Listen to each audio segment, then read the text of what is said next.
Todos los antiguos maestros coincidían en dar el siguiente consejo, pues es la esencia de lo que es necesario cuando se va a morir. Permanece libre de apego y aversión, mantén la mente pura y une tu mente con el Buda. Toda la actitud budista ante el momento de la muerte se resume en estos versos de Padmasambhava del ciclo del libro tibetano de los muertos. Ahora que el bardo del morir alborea ante ti, abandonaré todo aferramiento, anhelo y apego. Entraré sin distracción en la conciencia clara de la enseñanza y proyectaré mi conciencia al espacio de la Rigpa no nacida. Al dejar este cuerpo formado de carne y sangre, sabré que es una ilusión transitoria. En el momento de la muerte hay dos cosas que cuentan: lo que hayamos hecho en la vida y el estado mental en que nos hallemos entonces.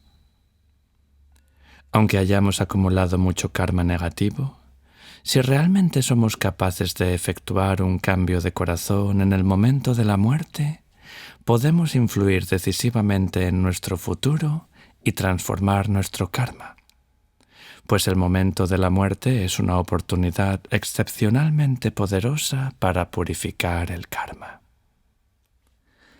Recordemos que todos los hábitos y las tendencias almacenados en la base de nuestra mente ordinaria permanecen latentes, susceptibles de ser activados por cualquier influencia. Sabemos bien que solo hace falta la menor provocación para que nuestras reacciones instintivas habituales salgan a la superficie. Y esto es especialmente cierto en el momento de la muerte. El Dalai Lama explica: en el momento de la muerte, las actitudes tenidas durante mucho tiempo suelen imponerse y dirigir el renacimiento. Por ese mismo motivo, se genera un fuerte apego al yo, pues se teme que se vuelva inexistente. Ese apego actúa como lazo de unión de los estados intermedios entre una vida y la siguiente, y la afición a un cuerpo actúa a su vez como la causa que determina el cuerpo del ser intermedio. Por consiguiente, nuestro estado mental en el momento de la muerte tiene una enorme importancia. Si morimos con una actitud mental positiva, podemos mejorar nuestra próxima encarnación a pesar del karma negativo. Si por el contrario estamos alterados y angustiados, eso puede tener un efecto perjudicial aunque hayamos utilizado bien la vida. Esto quiere decir que el último pensamiento y la última emoción que tenemos justo antes de morir ejerce un poderosísimo efecto determinante sobre nuestro futuro inmediato. Del mismo modo que la mente de un loco suele estar completamente ocupada por una obsesión que regresa una y otra vez, en el momento de la muerte, nuestra mente está completamente expuesta y es vulnerable a cualquier pensamiento que entonces nos ocupe.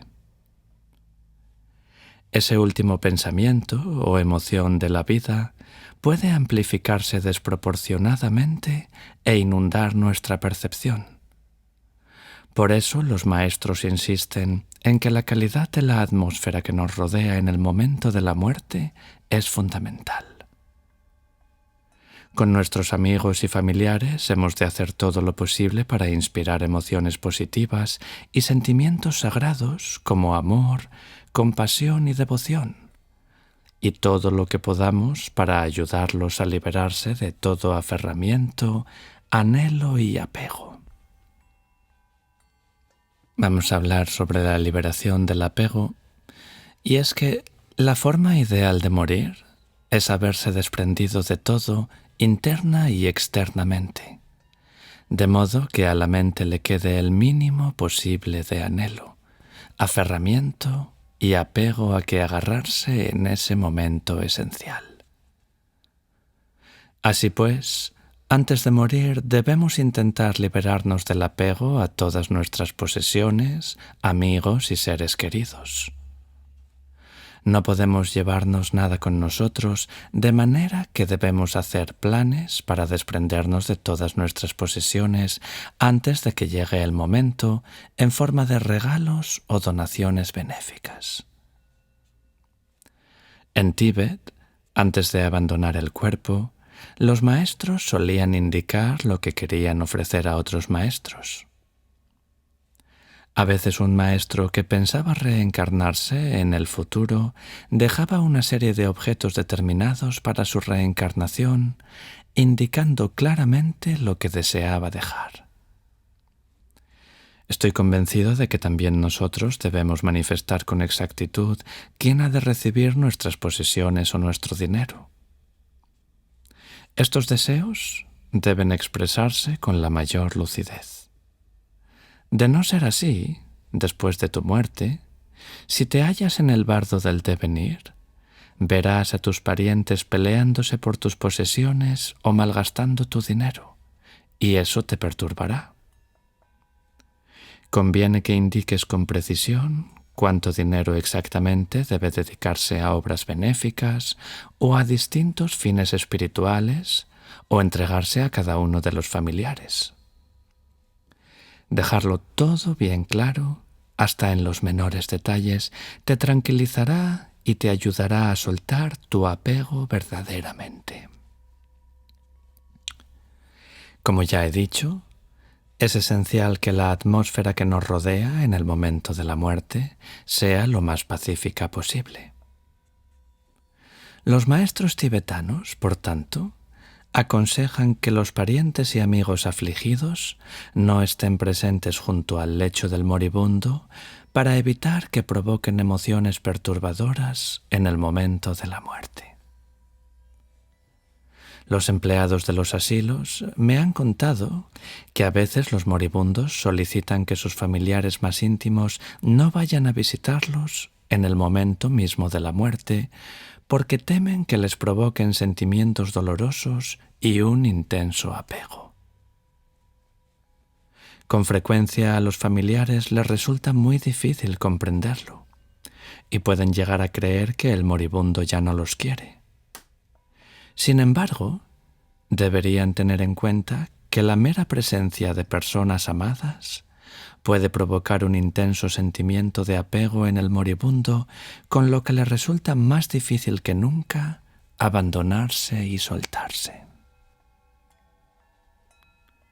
Y es que es terriblemente difícil no llorar cuando estamos junto al lecho de muerte de un ser querido, ¿verdad? Mi consejo a toda persona es que haga todo lo posible por resolver el afecto y la aflicción con la persona moribunda antes de que llegue la muerte. Llorad juntos, expresaos vuestro amor mutuo y despediros. Pero intentad terminar ese proceso antes que llegue el instante real de la muerte. A ser posible, es mejor que amigos y parientes no manifiesten un excesivo pesar en el instante mismo de la muerte, porque en esos momentos la conciencia del moribundo es excepcionalmente vulnerable. El libro tibetano de los muertos dice que la persona que se muere siente los sollozos y las lágrimas derramadas junto a su cabecera como si fueran truenos y granizo. Pero no te preocupes si te has echado a llorar junto a un lecho de muerte. No se puede evitar y no hay razón para preocuparse ni sentirse culpable por ello. Al acercarse la muerte, es fundamental que centremos toda nuestra práctica espiritual en una práctica de corazón que lo engloba a todo. Esto se resume en el tercer verso de la estrofa de Padmasambhava, que respecto al momento de la muerte nos dice: entra sin distracción en la conciencia clara de la enseñanza. Para una persona que ha reconocido la naturaleza de la mente y la ha estabilizado en su práctica, eso significa reposar en el estado de Rigpa. Una imagen que suele utilizarse para caracterizar el bardo del devenir es la de una hermosa actriz sentada ante el espejo. Se halla a punto de comenzar su actuación final. Se maquilla y echa un último vistazo a su aspecto antes de salir a escena. De esa misma manera, en el momento de la muerte, el maestro nos vuelve a presentar la verdad esencial de las enseñanzas en el espejo de la naturaleza de la mente y nos señala directamente el corazón de nuestra práctica. Si el maestro no está presente, conviene que haya amigos espirituales que tengan una buena conexión kármica con nosotros para ayudarnos a recordar. Se dice que el mejor momento para esta presentación es cuando la respiración externa ya ha cesado y antes de que termine la respiración interna, aunque es más seguro empezar durante el proceso de disolución, antes de que los sentidos fallen por completo. Si no tienes la posibilidad de ver a tu maestro justo antes de morir, tendrás que recibir estas instrucciones y familiarizarte con ellas de antemano. Si el maestro o la maestra está presente junto al lecho de muerte, lo que hace entonces en nuestra tradición se desarrolla de la siguiente manera. Primero, pronuncia unas palabras como «Oh, hijo, hija de una familia iluminada, escucha sin distracción». Y a continuación nos guía por las diversas fases del proceso de disolución una por una. Después expresa la esencia, el corazón de la introducción, de un modo poderoso y explícito en unas pocas palabras penetrantes para crear una fuerte impresión en la mente y nos pide que reposemos en la naturaleza de la mente. En el caso de que esto exceda nuestra capacidad, nos recordará la práctica de Pogwa, si estamos familiarizados con ella. Si no, procederá a realizar la práctica de Pogwa para nosotros. Después, como precaución adicional, puede que el maestro explique también la naturaleza de las experiencias de los bardos posteriores a la muerte y nos recuerde que todas, sin excepción, son proyecciones de nuestra mente, inspirándonos confianza para reconocerlo así en todo momento. Oh, hijo o hija, veas lo que veas, por aterrador que sea, reconócelo como proyección tuya. Reconócelo como la luminosidad, el resplandor natural de tu mente. Finalmente, el maestro nos indicará que recordemos los reinos puros de los Budas, que generemos devoción y que recemos por renacer allí. El maestro repetirá por 3 veces las palabras de presentación y, permaneciendo en el estado de Rigpa, dirigirá su bendición al discípulo moribundo. Hablaremos ahora sobre las prácticas para morir.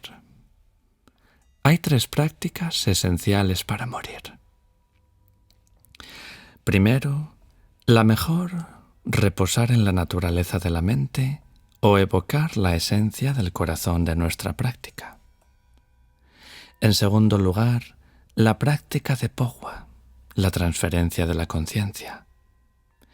Y por último, confiarse al poder de la oración, la devoción, la aspiración y las bendiciones de los seres iluminados. Los practicantes supremos de Dzogchen, como ya he dicho, han conocido profunda y totalmente la naturaleza de la mente durante la vida, de manera que al morir solo tienen que seguir reposando y morando en ese estado de Rigpa mientras pasan por la transición de la muerte. No necesitan transferir la conciencia a ningún reino de Buda ni reino iluminado, porque ya han hecho real en su interior la mente de sabiduría de los Budas. Para ellos, la muerte es el momento de la liberación definitiva, la coronación de su logro y la consumación de su práctica.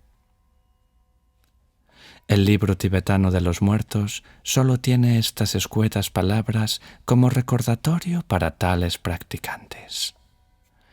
Oh Señor, ahora alborea la luminosidad base. Reconócela y reposa en la práctica. Quienes han culminado con éxito la práctica de Dzogchen mueren, se dice, como un recién nacido, libres de todo temor y preocupación por la muerte. No necesitan preocuparse por dónde o cuándo morirán, ni les hacen falta enseñanzas, instrucciones ni recordatorios. Los practicantes medianos de la mejor capacidad mueren como un mendigo en la calle. Nadie se fija en ellos y nada los molesta.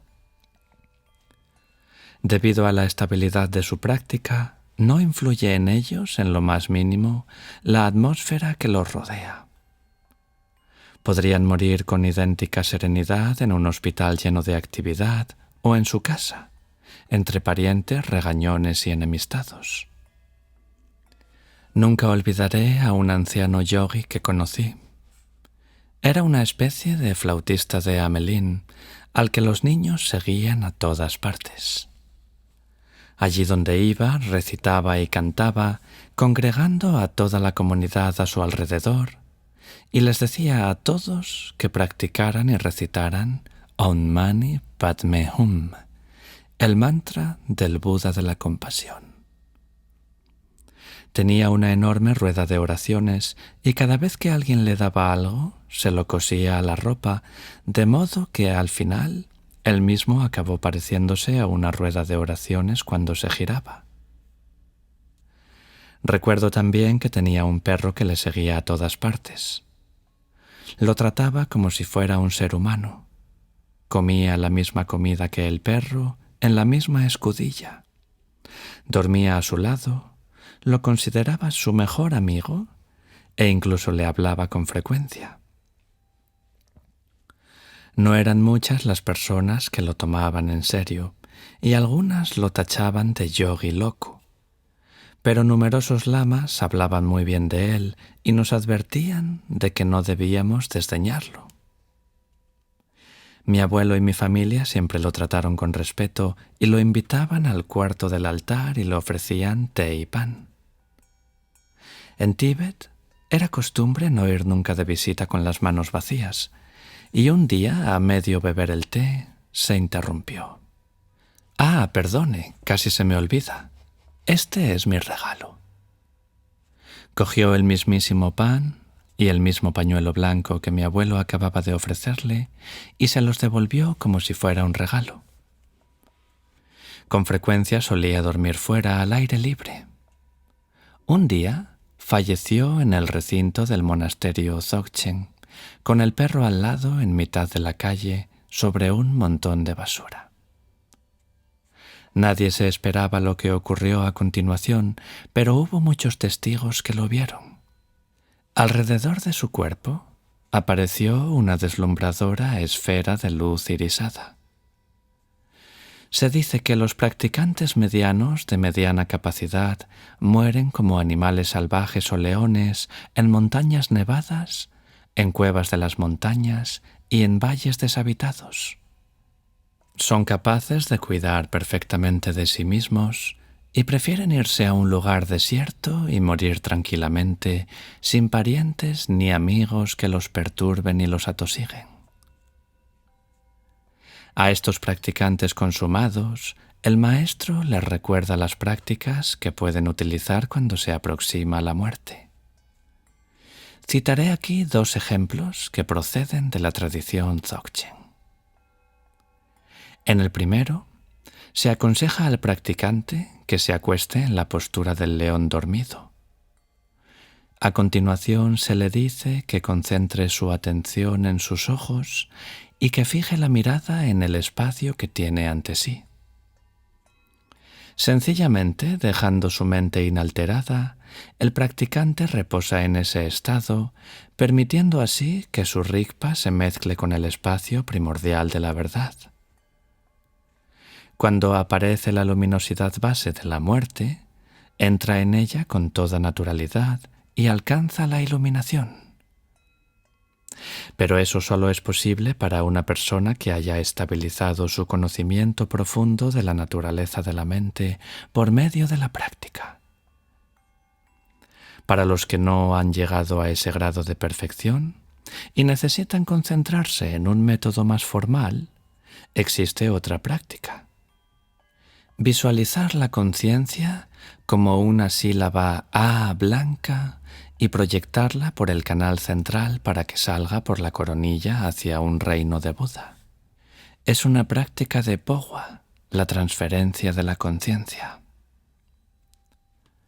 Se dice que las personas que realizan con éxito cualquiera de estas dos prácticas aún pasan por todos los procesos físicos de la muerte, pero que ya no pasan por los subsiguientes estados del bardo. Pogwa, la transferencia de la conciencia. Ahora que el bardo del morir alborea ante mí, abandonaré todo aferramiento, anhelo y apego. Entraré sin distracción en la conciencia clara de la enseñanza y proyectaré mi conciencia al espacio de la Rigpa no nacida. Al dejar este cuerpo compuesto de carne y sangre, sabré que es una ilusión transitoria. Proyectar la conciencia al espacio de la Rigpa no nacida se refiere a la transferencia de la conciencia, la práctica de Pogwa, que es la más corrientemente utilizada para morir, y la instrucción especial relativa al bardo del morir. Pogwa es una práctica de yoga y meditación que viene utilizándose desde hace siglos para ayudar a los moribundos y prepararse para la muerte. En esencia, se trata de que el practicante proyecte su conciencia en el momento de la muerte y la fusione con la mente de sabiduría del Buda en lo que Padmasambhava denomina el espacio de la Rigpa no nacida. Esta práctica puede hacerla la propia persona o bien, en nombre del moribundo, realizarla un maestro competente o un buen practicante. Hay muchas variantes de Pogwa que corresponden a las diversas capacidades, experiencia y preparación de las distintas personas, pero la que se utiliza más habitualmente recibe el nombre de Pogwa de los 3 reconocimientos. El reconocimiento de nuestro canal central como camino, el reconocimiento de nuestra conciencia como viajero, y el reconocimiento del entorno de un reino de Buda como destino. Los tibetanos corrientes, con responsabilidades familiares y laborales, no pueden consagrar la vida al estudio y la práctica, pero tienen una fe y una confianza enormes en las enseñanzas. Cuando tienen los hijos ya crecidos y se acercan al fin de su vida, lo que en Occidente llamaríamos la edad de la jubilación, los tibetanos suelen emprender una peregrinación o buscan maestros y se concentran en la práctica espiritual, y es frecuente que empiecen a entrenarse en Pogwa a fin de prepararse para la muerte. En las enseñanzas, Pogwa suele presentarse como un método para alcanzar la iluminación sin toda una vida de experiencia en la práctica de la meditación. En la práctica de Pogwa, la presencia central que se invoca es la del Buda Amitabha, el Buda de la luz ilimitada. En China y Japón, así como en Tíbet y en el Himalaya, Amitabha goza de una gran popularidad entre la gente corriente. Es el Buda primordial de la familia del loto o Padma, que es la familia búdica a la que pertenecemos los seres humanos. Representa nuestra naturaleza pura y simboliza la transmutación del deseo, la emoción predominante en el reino humano. Más intrínsecamente, Amitabha es la naturaleza luminosa e ilimitada de nuestra mente. Al morir se manifiesta la verdadera naturaleza de la mente en el momento en que alborea la luminosidad base. Pero quizá no todos estemos lo bastante familiarizados con ella para reconocerla. Qué hábiles y compasivos son los Budas que nos han proporcionado un método para invocar la misma encarnación de la luminosidad en la presencia radiante de Amitabha. No sería adecuado exponer aquí los detalles de la práctica de Pogwa tradicional, que siempre, en toda circunstancia, debe realizarse con la guía de un maestro competente. Nunca intentes realizar esta práctica por tu cuenta sin la orientación apropiada. Las enseñanzas explican que al morir nuestra conciencia, que va montada en un viento y por lo tanto necesita una abertura por la cual abandonar el cuerpo, puede salir por una cualquiera de entre 9 aberturas. La ruta que tome determinará con exactitud el reino de existencia en el que renaceremos. Cuando la conciencia abandona el cuerpo por la abertura de la fontanela de la coronilla, renacemos, según se dice, en una tierra pura donde podemos avanzar gradualmente hacia la iluminación. Esta práctica, debo insistir en ello, solo puede realizarse bajo la supervisión de un maestro competente que tiene la bendición de dar la transmisión correcta. No hacen falta grandes conocimientos intelectuales ni una profundidad de comprensión para realizar la Pogwa con éxito. Solamente devoción, compasión, visualización concentrada y un profundo sentimiento de la presencia del Buda Amitabha.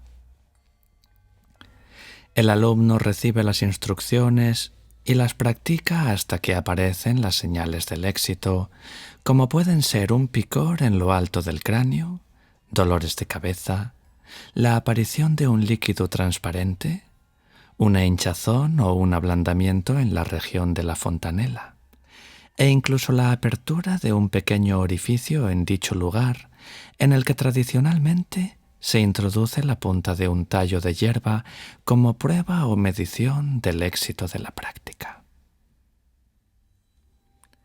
Hace ya un tiempo, unos cuantos tibetanos residentes en Suiza, todos ellos legos entrados ya en años, se entrenaron con un conocido maestro de Pogwa.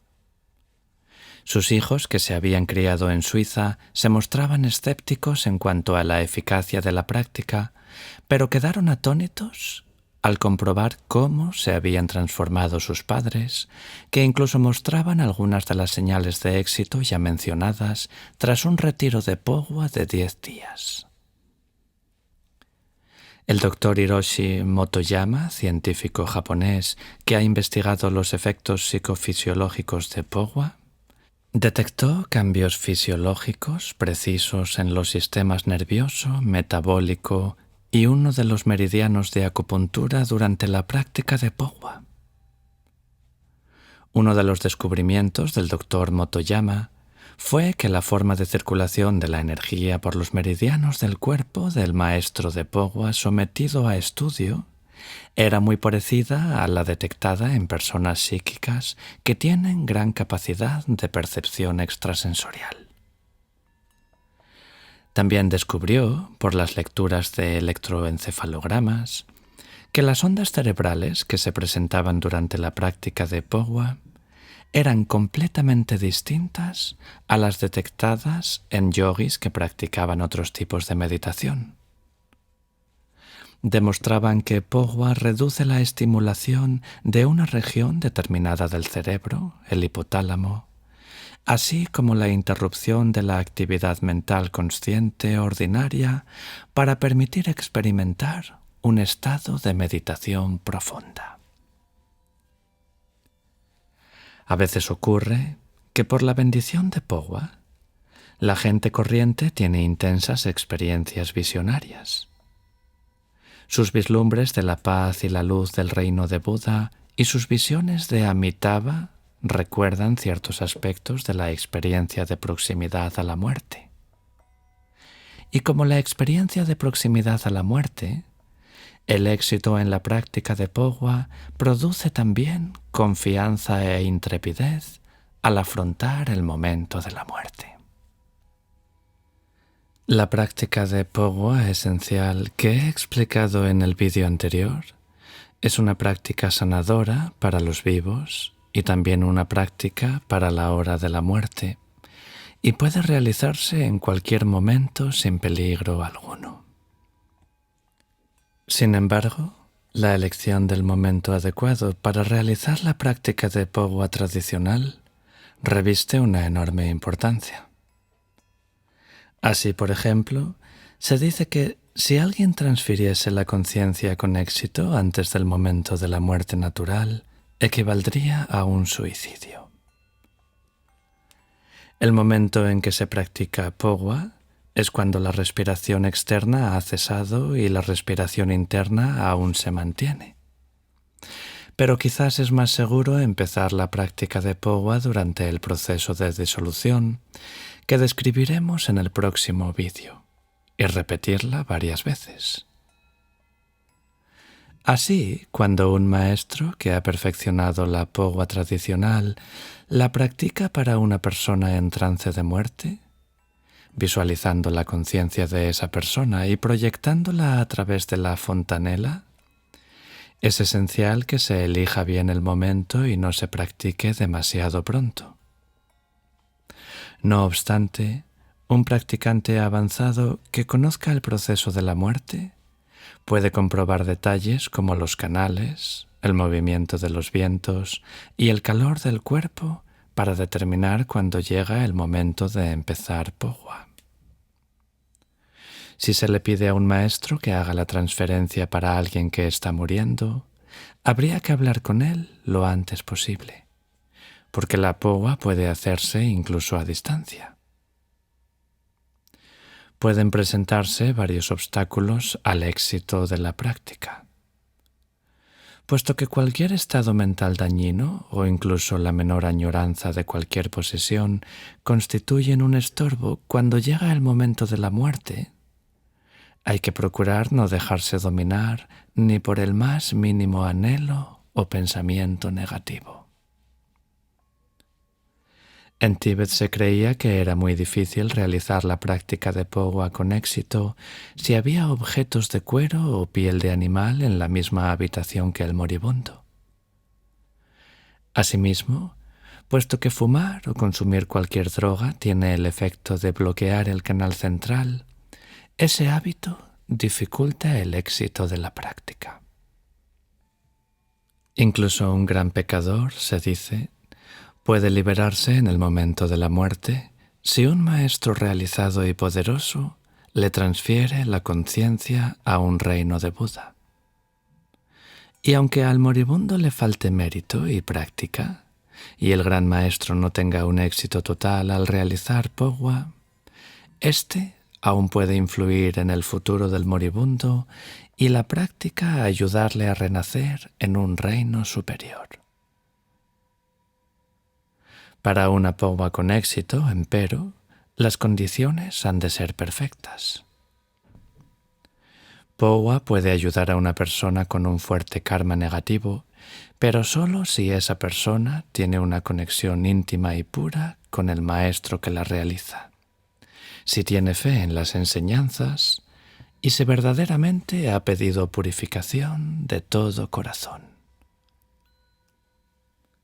En Tíbet, en circunstancias ideales, los miembros de la familia solían invitar a muchos lamas para que realizaran Pogwa una y otra vez hasta que aparecieran las señales del éxito. A veces la repetían durante horas y horas, centenares de veces, o incluso el día entero. Algunos moribundos solo necesitaban 1 o 2 sesiones de Pogwa para manifestar una señal, mientras que otros no tenían suficiente con todo un día. Eso no hace falta decirlo. Depende mucho del karma del moribundo. En Tíbet había practicantes que, aun sin ser famosos por su práctica, tenían un poder especial para realizar Pogwa y los signos aparecían sin dificultad. El moribundo puede manifestar mediante diversos signos el éxito de la práctica de Pogwa efectuada por un practicante. A veces se desprende un mechón de pelo cerca de la fontanela, o se siente un calor, o se ve surgir un vapor de la coronilla. La gracia de la oración en el momento de la muerte. En todas las tradiciones religiosas se sostiene que morir en estado de oración es sumamente poderoso. Por eso espero que cuando te llegue la muerte puedas invocar de corazón a todos los Budas y a tu Maestro. Reza para que mediante el arrepentimiento todos tus actos negativos en esta u otras vidas queden purificados y puedas morir conscientemente y en paz, obtener un buen renacimiento y, en último término, alcanzar la liberación. Formula el deseo intenso y concentrado de renacer en un reino puro o como ser humano, pero con el fin de proteger, cuidar y ayudar a los demás. En la tradición tibetana se dice que morir con este amor y esta tierna compasión en el corazón hasta el último aliento es otra forma de Pogwa y te valdrá al menos para obtener otro precioso cuerpo humano. Es esencial crear antes de la muerte la impronta más positiva posible en el continuo mental. Para lograrlo, lo más eficaz es una sencilla práctica de Guru Yoga en la que el moribundo fusiona su mente con la mente de sabiduría de su maestro, del Buda o de cualquier ser iluminado. Aunque no puedas visualizar a tu maestro en esos momentos, intenta al menos recordarlo, pensar en él desde el corazón y morir en estado de devoción. Cuando tu conciencia vuelva a despertar después de la muerte, esa impronta de la presencia del Maestro despertará contigo y quedarás liberado. Si mueres recordando al Maestro, su gracia te abre ilimitadas posibilidades. Incluso las manifestaciones de sonido, luz y color en el bardo de Dharmata pueden presentarse como la bendición del Maestro y el resplandor de su naturaleza de sabiduría. Si el Maestro está presente junto al lecho de muerte, procurará dejar una huella de su presencia en el continuo mental del moribundo.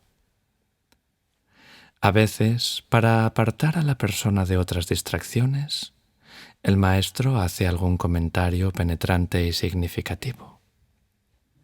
Quizá diga con contundencia: «Acuérdate de mí».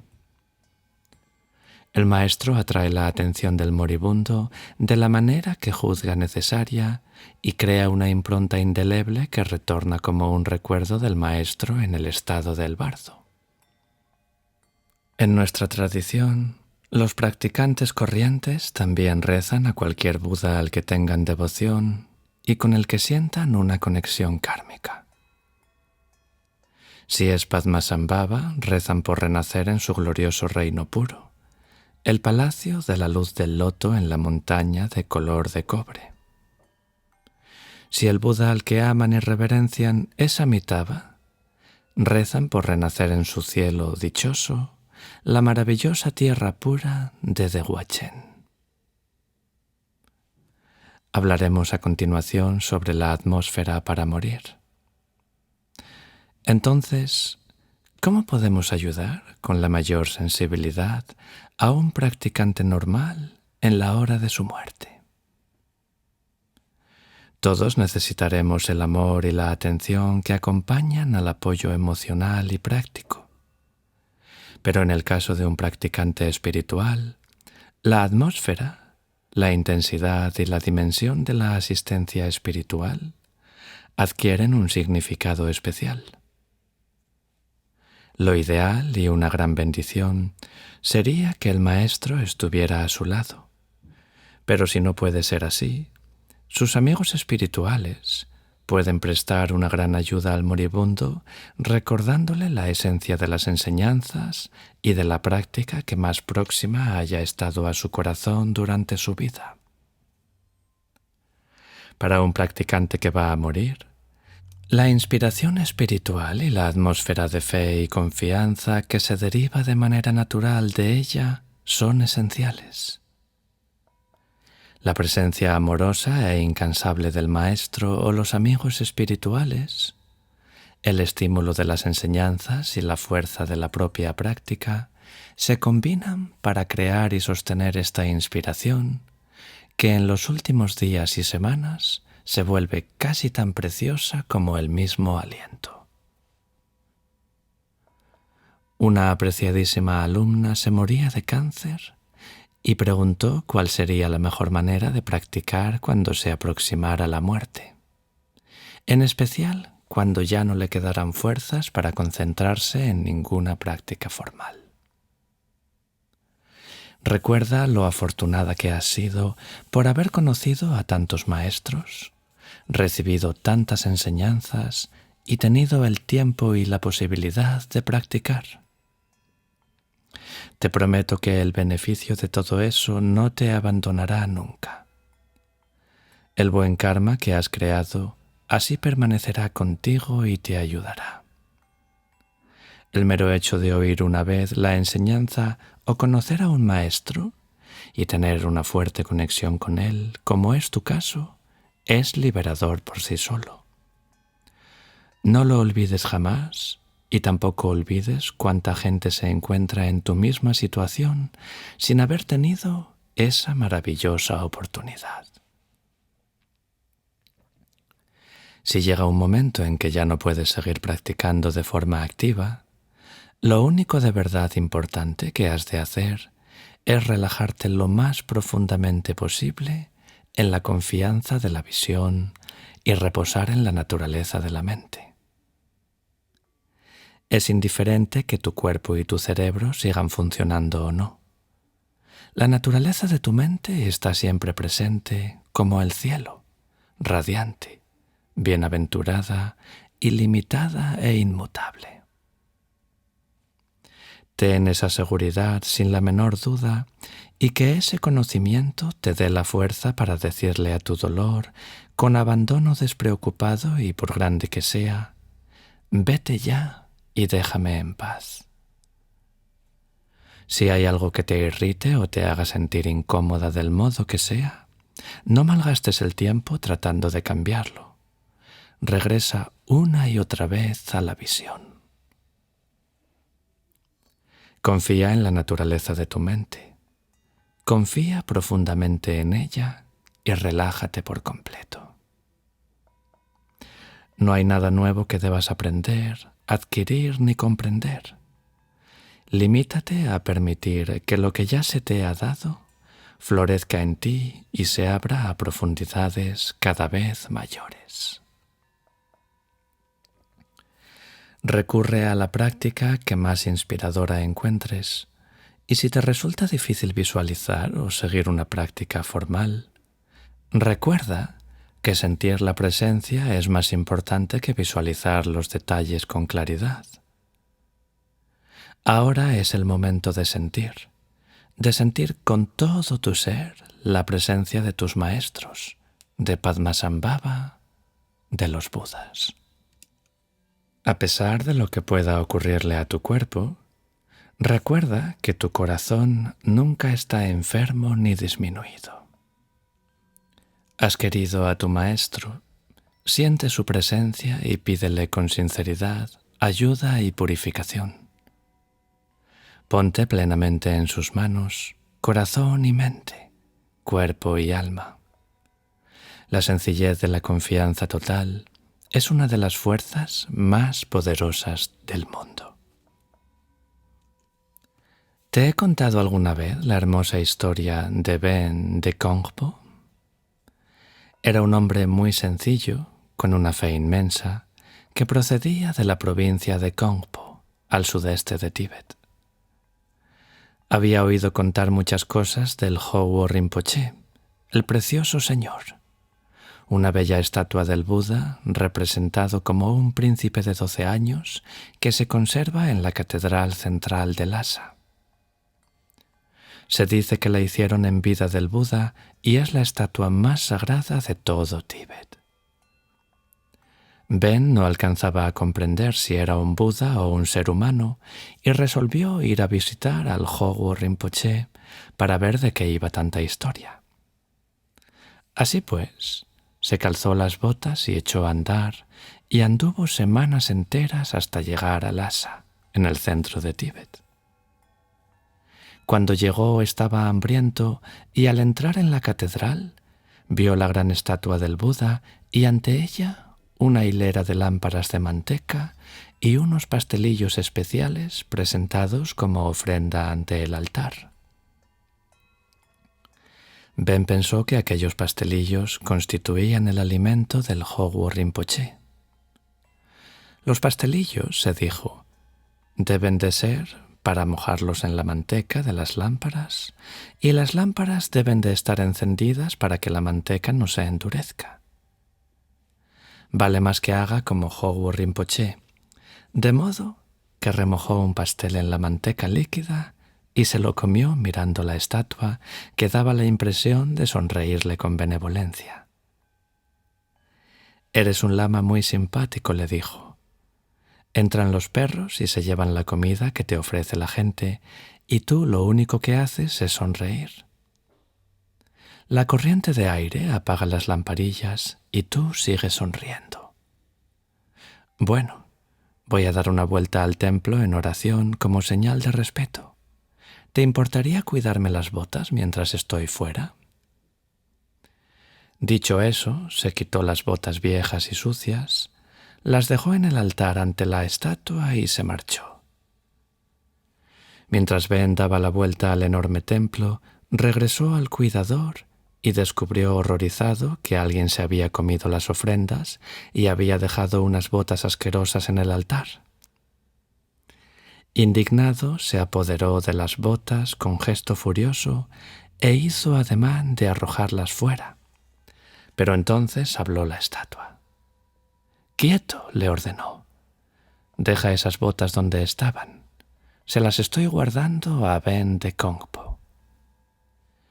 Ben volvió al poco rato en busca de las botas y alzó la mirada hacia el rostro de la estatua, que seguía sonriéndole serenamente. «Realmente eres lo que yo llamo un buen lama. ¿Qué te parece si vienes a casa el año próximo? Asaré un cerdo y prepararé algo de cerveza». El Hogu Rinpoche habló por segunda vez y le prometió que iría a visitarlo. Ben se volvió a casa, le contó a su esposa todo lo ocurrido y le pidió que estuviera atenta a la llegada del Hogu Rinpoche porque no sabía exactamente cuándo vendría. Pasó el tiempo y un día su esposa llegó corriendo a casa para decirle que había visto algo que refulgía como el sol bajo la superficie del río. Ben le dijo que pusiera a calentar agua para el té y salió a la carrera.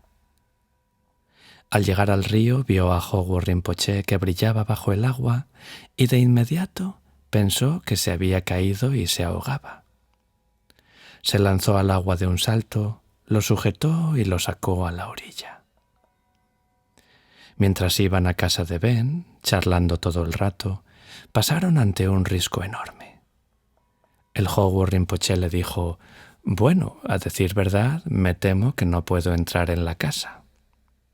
Y dicho esto, se disolvió en la roca. Actualmente existen dos lugares famosos de peregrinación en la provincia de Kongpo. Uno es el Hogu de roca, el risco en que puede verse una figura del Buda, y el otro es el río Hogu, donde se ve la forma del Buda.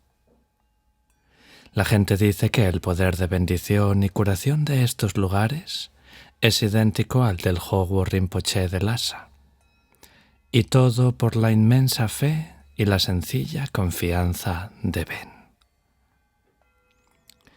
Quiero que tengas esa confianza pura de Ben. Deja que tu corazón se llene de devoción a Padmasambhava y siente sencillamente que estás en su presencia, que todo el espacio que te rodea es Él. Después, invócalo y repasa mentalmente todos los momentos que pasaste con Él. Fusiona tu mente con la de Él y di desde el fondo de tu corazón, con tus palabras: ya ves que estoy desvalida y no puedo practicar intensamente como antes. Ahora dependo totalmente de ti. Confío en ti por completo. Cuida de mí. Hazme una contigo. Practica el Guru Yoga imaginándote con especial intensidad que los rayos de luz emanan de tu maestro y te purifican, quemando todas tus impurezas, incluso la enfermedad, y sanándote. Imagina que tu cuerpo se disuelve en la luz y, para terminar, fusiona tu mente con la mente de sabiduría de tu maestro con absoluta confianza. Cuando practiques, no te preocupes si te parece que no te sale de un modo fluido. Basta que confíes y lo sientas en el corazón. Ahora todo depende de la inspiración, porque es lo único que puede apaciguar tu angustia y disolver tu nerviosismo. De modo que ten a la vista una hermosa fotografía de Padmasambhava. Concéntrate tiernamente en ella al principio de la práctica y luego relájate sin más en su resplandor. Imagínate que es un día precioso y que te quitas toda la ropa para echarte a tomar el sol. Despréndete de todas tus inhibiciones y relájate en el resplandor de la bendición cuando realmente lo sientas. Y muy profundamente, despréndete de todo. No te preocupes por nada. Aunque notes que tu atención divaga, no hay ninguna cosa en particular que debas retener. Suéltate y déjate ir a la deriva en la presencia consciente de la bendición. No te dejes distraer por cuestiones insignificantes como ¿esto es Rigpa o no lo es? Permítete ser cada vez más natural. Recuerda que tu Rigpa está siempre presente, siempre en la naturaleza de tu mente. Recuerda las palabras de Dilgo Khyentse Rinpoche. Si tu mente está inalterada, estás en el estado de Rigpa. Así como al recibir las enseñanzas recibiste la introducción a la naturaleza de la mente, solo has de relajarte en Rigpa sin dudar. Tienes la suerte de tener a tu lado buenos amigos espirituales en estos momentos. Anímalos a crear un ambiente de práctica alrededor de ti y a seguir practicando junto a ti hasta el mismo instante de la muerte y después de la muerte. Pídeles que te lean un poema que te guste especialmente, una orientación de tu maestro o una enseñanza que te inspire. Rezo por ti para que cada instante que permanezcas despierta esté mezclado con la bendición de la práctica, en una atmósfera viva y luminosa de inspiración. Permite que la atmósfera de la práctica impregne completamente esta última parte de tu vida. No hagas otra cosa que practicar, de modo que la práctica continúe incluso en sueños. Procura que la práctica sea el último y el recuerdo más poderoso que influya en tu mente, sustituyendo en tu continuo mental a toda una vida de hábitos corrientes. Cuando adviertas que se aproxima el fin, piensa solo en Padmasambhava con cada respiración y cada latido del corazón. El pensamiento que tengas en el momento de morir, no lo olvides. Es el que regresará con más fuerza cuando despiertes en los bardos después de la muerte. Hablaremos ahora, para terminar este vídeo, sobre dejar el cuerpo. Ahora que el bardo del morir alborea ante mí, abandonaré todo aferramiento, anhelo y apego. Entraré sin distracción en la conciencia clara de la enseñanza y proyectaré mi conciencia al espacio de la Rigpa no nacida. Al dejar este cuerpo compuesto de carne y sangre, sabré que es una ilusión transitoria. Por el momento, nuestro cuerpo es sin duda el centro de todo nuestro universo. Lo asociamos sin pensar con nuestra identidad y nuestro yo, y esa asociación irreflexiva y falsa refuerza constantemente nuestra ilusión de que tienen una existencia inseparable y concreta. Puesto que nuestro cuerpo aparenta existir de un modo tan convincente, el yo parece que existe y el tú parece que existe. Y todo el mundo ilusorio y dualista que nunca cesamos de proyectar alrededor de nosotros parece, en último término, sólido y real. Al morir, toda esta estructura compuesta se desmorona espectacularmente. Lo que ocurre, simplificando en gran medida, es que la conciencia en su plano más sutil continúa sin el cuerpo y pasa por una serie de estados que llamamos bardos.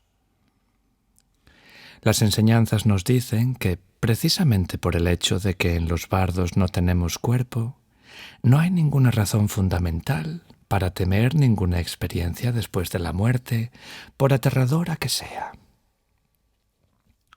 ¿Qué daño puede ocurrirnos después de todo si no tenemos cuerpo, verdad? El problema, sin embargo, es que en los bardos mucha gente sigue aferrándose a un falso sentido del yo, con su fantasmal aferramiento a la solidez física. Y esa prolongación de la ilusión, que ha estado en la raíz de todo sufrimiento en nuestra vida, los expone en la muerte a nuevos sufrimientos, sobre todo en el bardo del devenir. Lo esencial, como puedes ver, es que nos demos cuenta ahora, en vida, cuando aún tenemos cuerpo, de que éste es solo apariencia y que esta convincente solidez es mera ilusión. La manera más poderosa para lograrlo consiste en aprender a convertirnos en un hijo de la ilusión después de la meditación. Abstenerse de solidificar, como siempre estamos tentados a hacer, las percepciones de nosotros mismos y de nuestro mundo. Y seguir adelante como el hijo de la ilusión, viendo directamente, como hacemos en meditación, que todos los fenómenos son ilusorios y comparables a un sueño. Comprender la naturaleza ilusoria del cuerpo, cada vez en mayor profundidad, es una de las realizaciones más significativas e inspiradoras que pueden ayudarnos a soltarnos. Inspirados por este conocimiento y armados con él, cuando afrontemos en la muerte el hecho de que nuestro cuerpo es una ilusión, podremos reconocer su naturaleza ilusoria sin temor, liberarnos calmadamente de todo apego a él y dejarlo atrás de buena gana, incluso con agradecimiento y alegría, ahora que lo reconocemos tal como es. De hecho, podríamos decir que estaremos real y completamente en condiciones de morir cuando muramos y alcanzar así la libertad definitiva. Imagina el momento de la muerte como una extraña zona fronteriza de la mente, una tierra de nadie en la que, por una parte, si no entendemos la naturaleza ilusoria del cuerpo, podemos sufrir un tremendo trauma emocional al perderlo. Y por otra, que se nos presenta la posibilidad de una libertad ilimitada, una libertad que brota precisamente de la ausencia de ese mismo cuerpo. Cuando por fin nos vemos libres de ese cuerpo que durante tanto tiempo ha definido y dominado nuestra comprensión de nosotros mismos, la visión kármica de una vida se agota por completo, pero cualquier karma que pueda crearse en el futuro todavía no ha empezado a cristalizar. Así, lo que ocurre en la muerte es que hay una brecha o espacio fértil en vastas posibilidades. Es un momento preñado de tremendo poder en el que lo único que importa o podría importar es cómo está exactamente nuestra mente. Despojada de un cuerpo físico, la mente se alza desnuda, asombrosamente revelada como lo que ha sido siempre, el arquitecto de nuestra realidad. De modo que si en el momento de la muerte tenemos ya un conocimiento estable de la naturaleza de la mente, en un instante podemos purificar todo nuestro karma. Y si mantenemos ese reconocimiento estable, podremos en verdad terminar por completo con nuestro karma, entrando en la extensión de la pureza primordial de la naturaleza de la mente y alcanzando la liberación. Padmasambhava lo explicaba así. ¿Por qué? Te podrías preguntar. Durante el estado del bardo, ¿se puede encontrar estabilidad meramente reconociendo la naturaleza de la mente por un solo instante? La respuesta es esta. En esos momentos, nuestra mente está envuelta en una red, la red del viento del karma. Y el viento del karma está envuelto a su vez en una red, la red de nuestro cuerpo físico. La consecuencia es que no tenemos independencia ni libertad. Pero tan pronto el cuerpo se separa en mente y materia, en esa brecha que queda antes de volver a envolverse en la red de un cuerpo futuro, la mente, junto con su mágico despliegue, no tiene ningún soporte material concreto. Mientras le falte esta base material, somos independientes y estamos en capacidad de reconocer. Ese poder de alcanzar la estabilidad solo por el reconocimiento de la naturaleza de la mente es como una antorcha que en un instante puede disipar la oscuridad de eones. Así pues, si en el bardo podemos reconocer la naturaleza de la mente, tal como lo hacemos ahora cuando nos es presentada por el Maestro, no cabe la menor duda de que alcanzaremos la iluminación. Esa es la razón por la cual, a partir de este mismo instante, debemos familiarizarnos con la naturaleza de la mente por medio de la práctica. Si te gusta lo que escuchas, considera suscribirte al canal y darle a me gusta para ayudarnos a seguir compartiendo contenido.